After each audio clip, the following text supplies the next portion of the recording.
تو حضرات محترم، اب آتے ہیں اس سوال کی طرف کہ مسئلہ حیات و ممات میں قصور کس کا ہے.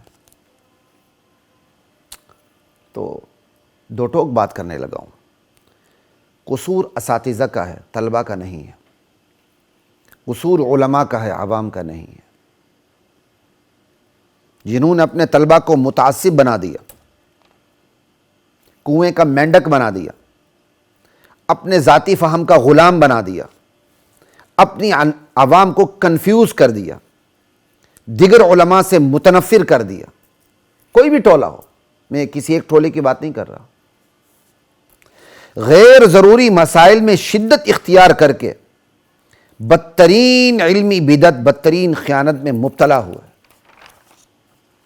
اللہ ایسے اساتذہ، پیر، فقیر اور علماء کو ہدایت عطا فرمائے، وگرنہ ان کا دنیا سے پردہ فرمان لینا ہی، برزخ کے پردے کے پیچھے چلے جانا ہی امت کے حق میں بہتر ہے.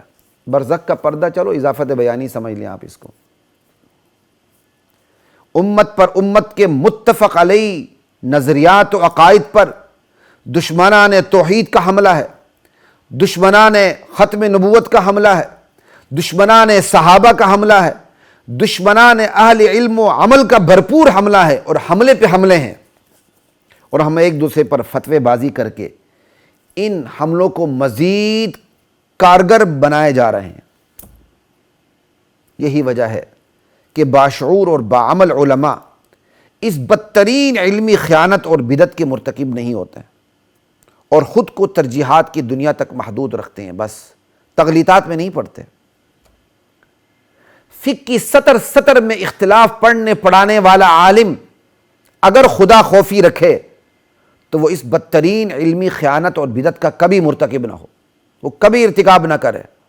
البتہ جس کو اپنا ٹولہ بڑھانے کی کھجلی لگی ہوئی ہے، اللہ اس کی اس کھجلی کو دور فرمائے، اللہ اس کی اس بیماری کو دور فرمائے، وگرنہ بیمار ہی کو امت سے دور فرمائے. ہماری تو یہی دعا ہے.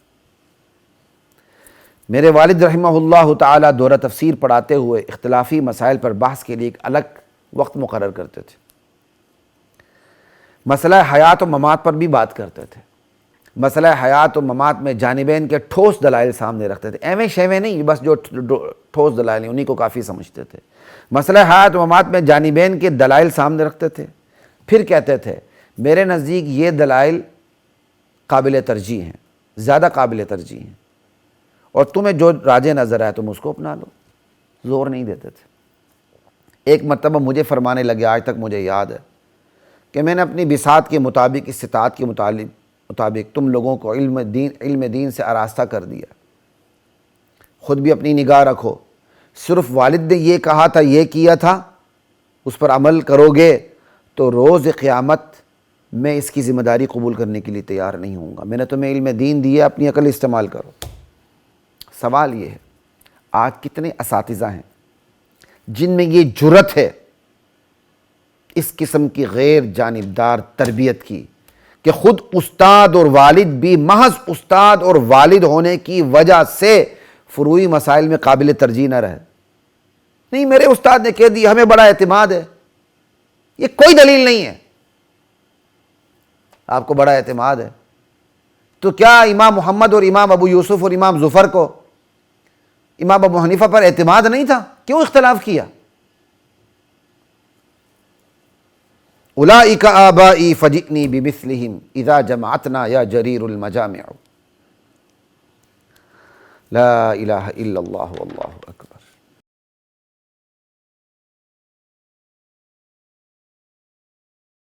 وَلَقَدْ